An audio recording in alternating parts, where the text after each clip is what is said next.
Hola, mis queridos todos. Quería hacerle un video en estos días y no sabía de qué les podía hablar.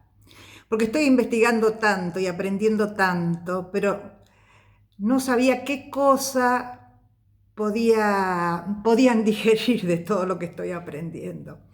Y le preguntaba al Espíritu Santo, ¿de qué hablo?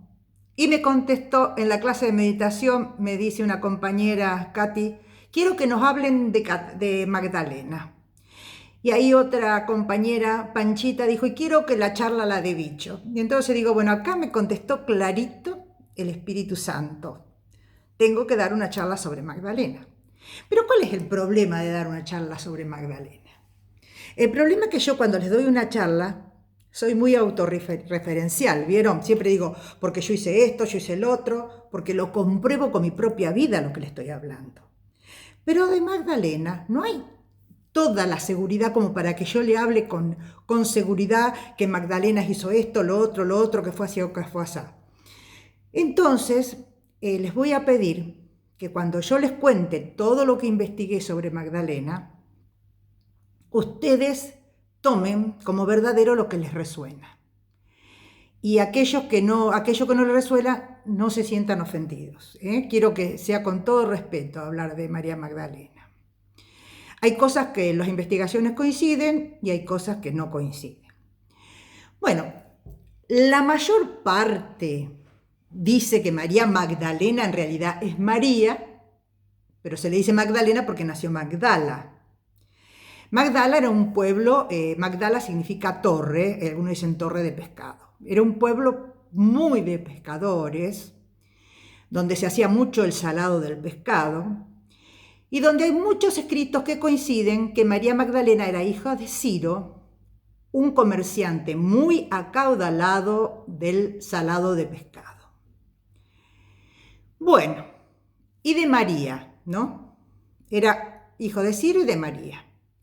Era María, una mujer que siempre pidió cuando estaba embarazada tener una mujer para ofrendársela a la diosa Isis, porque era una mujer que frecuentaba el templo de Isis, de la diosa Isis.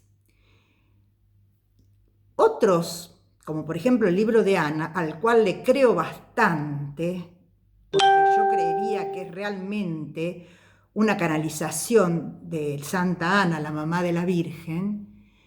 Ana dice que María Magdalena era hija de José de Arimatea. Y José de Arimatea era el hijo mayor de Ana, del primer matrimonio de Ana, cuando se había casado con Matías y luego se separó, porque lo que no nos dice en la iglesia, que los santos se separaban y se volvían a casar. Qué lástima que no me enteré a tiempo, para discutirlo un poquito más. Pero bueno, no importa, ya está. La cosa que José de Arimatea era hijo de Santa Ana del primer matrimonio con Matías, mientras que la Virgen María fue con el matrimonio de Joaquín, santo hombre también. Y Matías también era un santo hombre.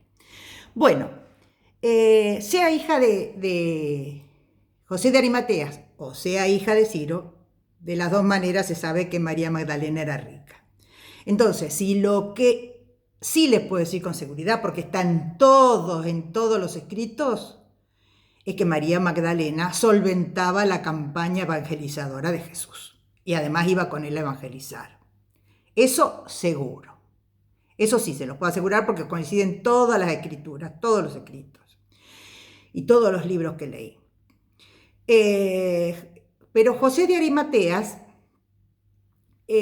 cuando quedó viudo, porque él se había casado con una mujer muy rica, porque José de Arimatea era un tipo muy inteligente, de chiquitito, yo no sé si le había enseñado Santa Ana, sabía persa, egipcio, griego, arameo, y último de todo aprendió el latín, porque no le gustaban los romanos. Pero era terriblemente culto, inteligente y noble y honesto. Por eso un príncipe quiso para su hija y lo hizo casar con su hija, y bueno, y ahí se debe haber hecho, calculo, rico, pero después José de Arimatea formó una flota de barcos que iba por toda la zona de Europa, que recorría continuamente la parte de Turquía, Egipto, Francia, Gran Bretaña, y eso lo sé porque está en los libros, y todos los parientes de Jesús aprovechaban el barco esa, la flota esa, para viajar de un lado al otro, y Jesús lo había hecho también muchas veces. Bueno, este José de Arimatea, según Ana, cuando enviudó, se casa con María de Magdala. Pero, es decir, la mamá de, según Ana, la mamá de María Magdalena. Pero no vive en Magdala, vive en Betania, le hace una gran mansión a esta nueva mujer, con todas obras de artes, con obras egipcias, con esculturas griegas, como era un hombre que muy viajado, adinerado, traía de todos lados. Y yo calculo que ese famoso castillo de Magdala que habla las arpas eternas, donde vivió una griega enamorada de Jesús, que desconsoladamente lloró toda su vida su muerte, es que esta mujer, la que hizo las arpas eternas, Josefa Rosalías Álvarez Luques, nunca se animó a decir que María Magdalena era el amor de Jesús. O le pasó, como le pasó a muchos que habían hecho la investigación y llegaron a la conclusión que María Magdalena estuvo casada con Jesús y no le dejaron editar los libros y le dijeron, vuelva con esta investigación hecha novela, si no, no se lo editamos.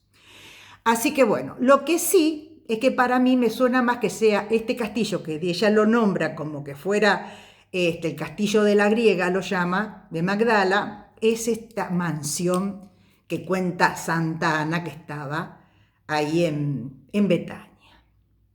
Bueno, ¿qué pasa? ¿Por qué eso de que María Magdalena era prostituta?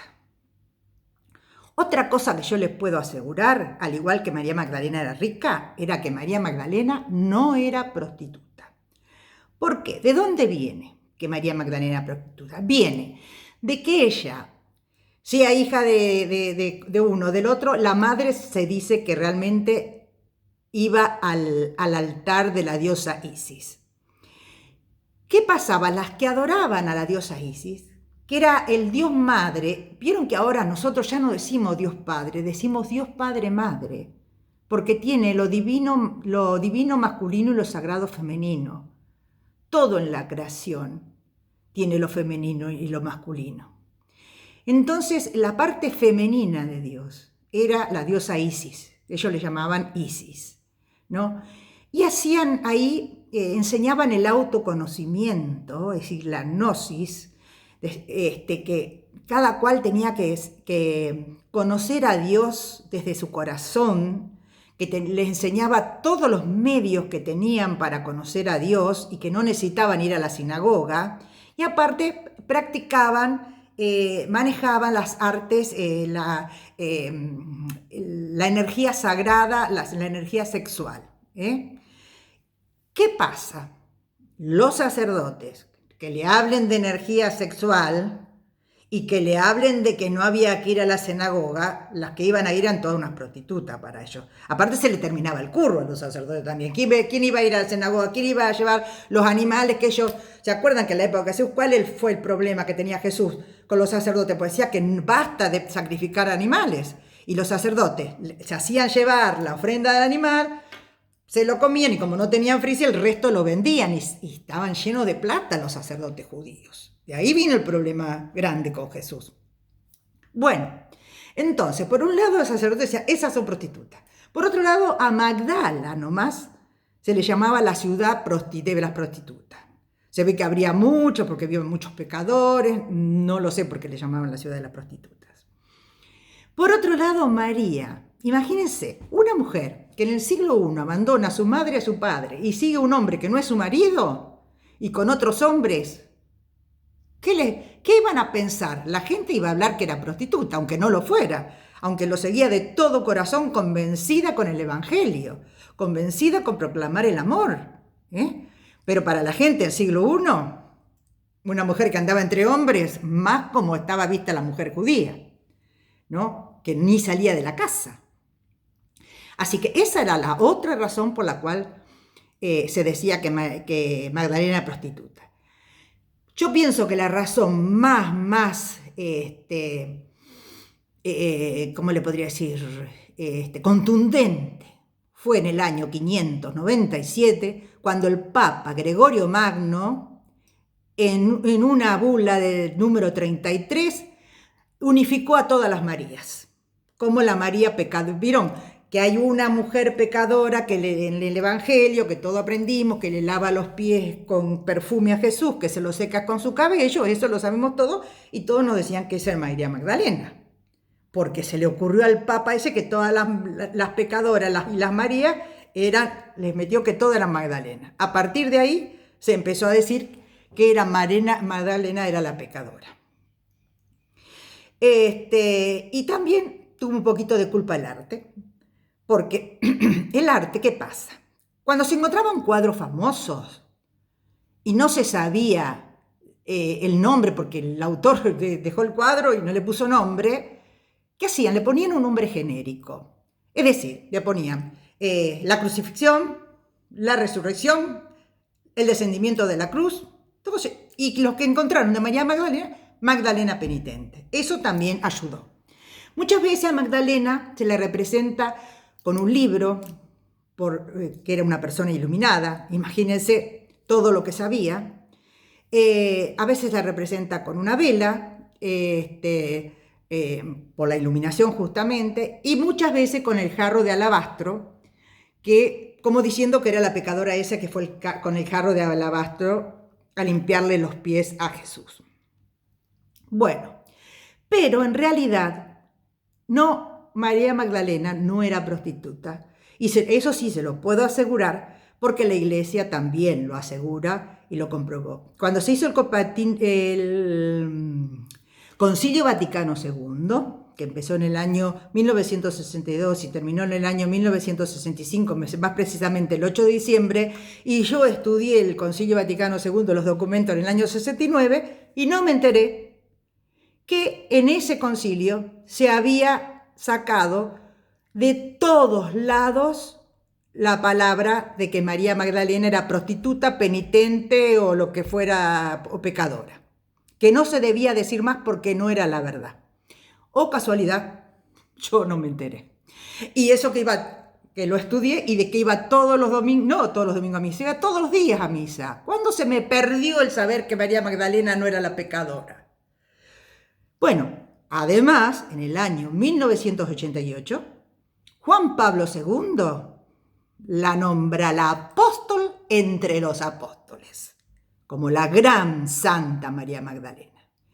Y en el año 2016, nuestro Papa Francisco la sube a la categoría de todos los santos, proclamando su fiesta con la misma importancia de los demás santos. Y la fiesta de María Magdalena es es el día 22 de julio. Ahora, muy bien, ¿de dónde sale el tema de que María Magdalena estaba casada con Jesús? Primero y principal, no habría que horrorizarse que Jesús estuviera casado con María Magdalena, porque todos los judíos del siglo I, los rabí, como era Jesús, el maestro del siglo I, se casaban jóvenes y tenían descendencia. ¿Cuál era el pecado que se casara Jesús? Primero, eso no era así, ¿no? No tenían por qué asustarse. Segundo, que el celibato, ¿saben cuándo lo impusieron en la iglesia? En el año 1139.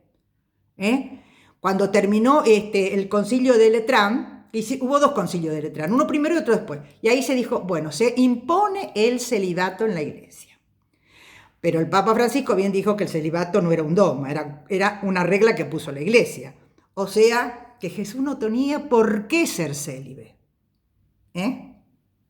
Bueno, otra de las cosas que a mí me llama la atención, y eso sí que me hace ruido, de que realmente para mí fueron mandados para ser pareja, porque en el libro de Ana habla de que María Magdalena y Jesús, ambos fueron concebidos por la luz. O sea, sin unión carnal. Pero lo que pasa es que en aquel tiempo los esenios tenían muchos conocimientos. Santa Ana fue una persona que vivió como 400 años porque sabía reponer todas sus células, seguía viviendo, sabía de todo, sabían hacer. Santa Ana, por ejemplo, sabía, al igual que Jesús, hacer el rito de la resurrección. Sabían cómo morir, cómo parar los órganos y cómo resucitar. Todo eso lo sabían. Y también sabían concebir por la luz.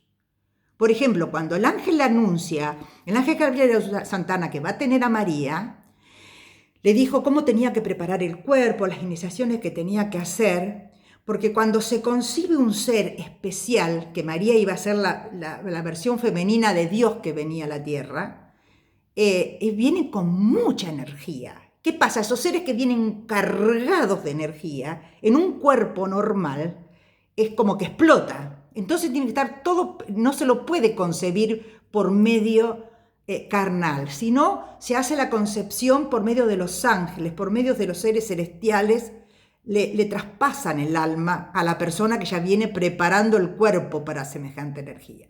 Y además le dijo a Gabriel que además de prepararse ella, después preparara a las doncellas de su familia, porque iba a haber muchos casos que iban a ser concebidos por la luz. Porque se venía el amor sobre la tierra, venían los que tenían que sostener ese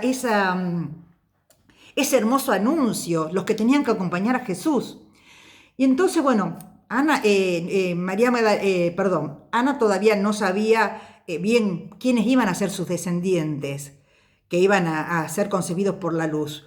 Pero bueno, por las dudas ella empezó a todas las doncellas a prepararla, y fue así como, había 13 que estaba preparando y solamente María era donde encarnó Jesús, ¿no es cierto? Bueno, y después cuentan que María Magdalena también fue concebida sin la unión carnal de los padres, es decir, fue concebida por los ángeles del cielo. Así que imagínense, debe haber algo especial para que María Magdalena también sea concebida así. Bueno, otra de las cosas que hacen que pensar que María Magdalena fue la esposa de Jesús es porque todo el mundo salieron corriendo cuando Jesús lo estaban crucificando. Todos sus apóstoles se escondieron porque tenían miedo que lo matara. Las únicas dos que estaban ahí eran la mamá y María Magdalena. Se quedaron hasta el final, ahí a los pies de la cruz. Y otra cosa más, cuando María va, ¿a quién se le presenta primero Jesús? No se le presenta a los apóstoles. Se le presenta primero de todo, después de resurrección, a María Magdalena. Y una de las cosas también que hace pensar que María Magdalena podía haber sido la esposa de Jesús, cuando se dice que a veces el alabastro se confunde con el alabastrón. Porque el alabastrón era un jarrito con un orificio muy pequeño, con un piquito donde tenían un ungüento con bálsamo para las mujeres judías, los tenían que llevar colgados del cuello por si se les moría el esposo, para ponerle ese bálsamo, ese ungüento. Y María Magdalena ese día iba a eso, al sepulcro, porque lo habían envuelto así en un sudario, así nomás, cuando lo bajaron de la cruz. Iba a ponerle el ungüento a Jesús. Bien podía haber sido su esposo, podía haber sido, no tengo seguridad para decírselo. También se dice que, bueno, en los evangelios apócrifos no quiere decir que son falsos, quiere decir que no son los reconocidos. Porque, ¿qué pasa? ¿Cuáles son los evangelios canónicos? Cuando Constantino hizo en el año 325 el concilio de Nicea, proclamó cuáles eran los 4 evangelios que se iban a tener, que se iban a respetar, y los otros los escondieron. Ahora, en 1945 se encontró en Egipto, de casualidad, un labrador encontró un tubo con unos cuantos paquetes adentro con escritos, que estaban los evangelios de María Magdalena, de Felipe, de Mateo. Bueno, ahí adentro, el evangelio de Felipe dice, Jesús amaba a María Magdalena más que a todos los apóstoles. Y hasta a veces le daba un beso hay quienes dicen que la besaba en la boca directamente, pero ese pedazo está roto. Y yo pensé, qué pícaros, lo rompieron porque no quieren que que María Magdalena, pero no, lo vi y está roto de los dos lados igual, o sea, está carcomido. Pues imagínense, se encontró después de 1500 años, mucho más de 1500 años. ¿Cómo no va a estar corroído esos evangelios? Y bueno, y allí también se cuenta, eso lo contó Felipe, y Tomás en esos evangelios apócrifos cuenta que se armaba una regia discusión que Pedro quería que se fuera María Magdalena. Le decía a Jesús, saca a esa mujer de acá, que se la pasa preguntando. Las mujeres no son dignas de conocer la vida espiritual. Pero el pobre Pedro era así ignorante, ¿no? Porque estaba acostumbrado a cómo estaba en la cultura judía. La mujer judía, en ese momento, en el siglo I, si iba a la sinagoga, no podía hablar, no podía preguntar, ni siquiera cuando iba camino a la casa podía preguntarle al marido la duda que tenía. Recién en la casa, a puerta cerrada, le podía preguntar qué dudas tenía de lo que había escuchado en la sinagoga. Imagínense los apóstoles, escuchando cómo María Magdalena preguntaba, discutía, y porque sabía, porque María Magdalena conocía la Torá de memoria, no de memoria, conocía la Torá entera y los salmos se los sabía de memoria. Y sabía leer, sabía escribir, sabía de todo, sabía idiomas. Y los apóstoles, la mayoría eran pescadores. No todos sabían leer, no todos sabían escribir.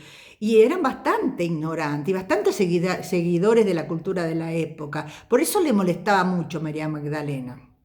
Estaban muy celosos de ella, muy celosos. Bueno, también se cuenta que las bodas de Caná fueron las bodas de María y Jesús. Lo más probable es que haya sido. Pero bueno, ya digo, cada cual no quita nada, si estuvo casado, si no estuvo casado. Era un ser iluminado, maravilloso, que vino acá a darnos el mensaje de amor más hermoso que nos dejaron en la vida. Amar a Dios sobre todo, amar al prójimo como a ti mismo.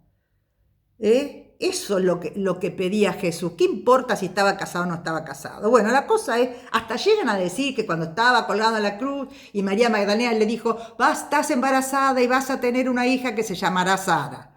También se dice que María Magdalena, cuando muere Jesús, se fue de Jerusalén, porque estaban matando realmente a todos. Lo mataron a San Esteban, lo mataron a Santiago con sus 17 seguidores. Bueno, a los que encontraban los mataban. Entonces María Magdalena se fue al sur de Francia. Dicen que se cree, yo creo que sí, que realmente fue al sur de Francia. ¿Saben por qué creo que sí, que realmente fue? Porque en el sur de Francia, en Languedoc, justamente, Languedoc, donde estuvieron los seguidores de María Magdalena, ahí vivía Jacob, que era hermano de la Virgen María,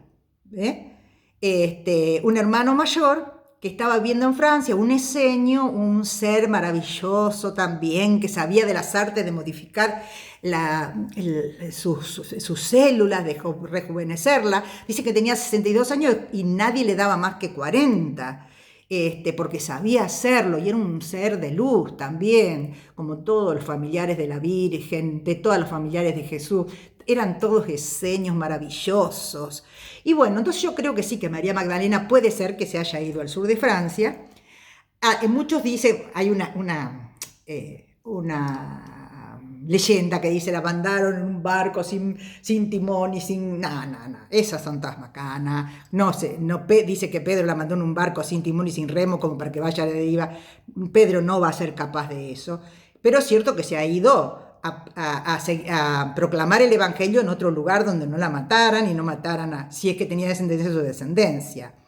Se fue con Maximino, se fue con el ciego que había curado Jesús, se fue con María Salomé, que era su mucama, con Lázaro, con Marta y con una chica morena llamada Sara, que todos se creían, dice que era su sirvienta, y que supuestamente Sara es la hija de Jesús y de María Magdalena. Tal es así que muchos dicen que París se llama la ciudad luz porque es la ciudad de los descendientes de Jesús. Ahí, en ese tema si es Sara, esa Sara, a mí no me resuena tanto, no porque no pueda tener una hija llamada Sara Jesús, que probablemente la tenga, pero para mí esa Sara que se fue con María Magdalena era la hija de Isaac. Porque les digo por qué. Porque Isaac, otro hijo, otro hermano de María, no, perdón, un hermano de Jesús, no un hermano de Jesús, se había ido en un viaje de los que hizo José de Arimatea. Desde él estaba en Egipto aprendiendo y se enamoró de Tabita, se casa Isaac con Tabita y se van a Languedoc, donde estaba su tío Jacob. Cuando vuelve, Isaac y Tabita ya vuelven con una niña que se llamaba Sara y que era negra, y en toda la familia querían ir a conocer a esa nena porque era negra y no se imaginaban cómo podía haber, era con todos rasgos egipcios, ¿no? Porque la mamá era egipcia. Si uno va a internet, en Wikipedia, por ejemplo, dice que Sara era hija de Jesús y María Magdalena. Eso dice Wikipedia, supuestamente. Pero yo diría que a mí me suena más que si era negra la chica que iba con María Magdalena y ya era grandecita, que parecía que podía ser una mucama, esa Sara para mí era la hija de Isaac. Pero no importa, porque ¿saben que esa Sara también fue concebida por la luz? También fue concebida de manera sin intervención del físico. Pero ya le digo, no es porque no tuvieran relaciones sus padres, porque después tenían como 500, no 500, pero capaz tenían 4, 5, 6, 10. Pero el tema de que cuando había un ser que tenía una misión, lo mandaban a concebir así, porque era un ser cargado de energía. Y esta Sara negra, fue concebida así, y era hija de Isaac. Así que, por eso yo digo que para mí esta Sara es la hija de Isaac. Porque es la Santa Negra que veneran en el sur de Francia. Hoy en día se venera en San María de la Mer, y San María de la Mer, así San María de la Mer, de la Mar. Y bueno, y esa santa tiene su festividad el 24 de mayo. Y los católicos permiten que se la vaya a visitar. No hacen ninguna objeción para ello. Y tienen muchos seguidores, pero los principales seguidores de Sara, esa santa negra, son los gitanos. Es la diosa de ellos, la santa de los gitanos, la protectora de los gitanos. Bueno, María Magdalena sigue ahí en Francia durante 30 años, bautizando, evangelizando, enseñando cómo había que vivir como un verdadero cristiano, en el amor, en la unidad, junto con los demás, junto con Maximino también, que fue el primer obispo después de Aix en Francia. Y bueno, y ahí tiene después sus seguidores que son los cátadores, pero le voy a hablar en otro momento de los cátadores porque ya veo que se está haciendo muy largo el video. Pero sí le voy a decir que, por ejemplo, ella está enterrada ahí, en la iglesia de Saint Maximile Les Beaunes, que es Beaune, se escribe en francés Les Beaunes, que significa alabastro, perdón, bálsamo. Que era lo mismo que ungüento, que era lo que María le iba a poner a Jesús. Y en esa iglesia está ella, en la cripta, atrás de unas rejas, en un sarcófago, está el sarcófago de alabastro, y su calavera está dentro de una máscara de oro. Todo eso, esa máscara con los 4 ángeles, tiene abajo 400 kilos de oro tiene. Y también se encontró, cuando se exhumó su cadáver en el siglo XIII, Carlos II, el rey de Nápoles, quiere exhumar su cadáver y encuentra dentro la tablita donde decía que era el cuerpo de María Magdalena, y encuentran una cápsula de vidrio donde había tierra con sangre, que era la sangre de Jesús, y también un pedazo de piel, que es de cuando Jesús la toca, Le dice, no me tangeres, ¿se acuerdan? Cuando Jesús la toca, que dice, no me toques, que todavía no subí a los cielos, la toca así a María Magdalena para que ella no lo agarre. Bueno, parece que donde lo tocó, la piel quedó. Y entonces también eso quedó guardado ahí. Ahora, la tierra con la sangre de Jesús se la robaron, no está más. Pero el resto sí. ¿Cuándo se puede ir cuándo es la festividad de Magdalena? El 22 de julio. ¿Mm? Así que, y ahí la pueden ir a visitar cuando vayan a Europa. Y bueno, y después, porque se me está haciendo demasiado largo, le voy a hablar sobre los cátaros que me apasionan los seguidores de Magdalena. Bueno, no sé si les habrá quedado alguna duda. Esto está lleno de dudas, pero tomen lo que les resuene y lo que les resulte mejor. Y algo que les voy a adelantar de los cátaros porque me tiene fascinada. Cuando muere el último cátaro, me dicho, cuando lo matan, ¿saben lo que dijo? Dijo, volveremos dentro de 700 años, se abrirán los cielos y reverdecerá el amor. ¿Y saben cuándo se cumplen los 700 años? En el 2021. Así que esperemos con alegría el 2021 para que se abran los cielos y florezca el amor. Un beso grande para todos.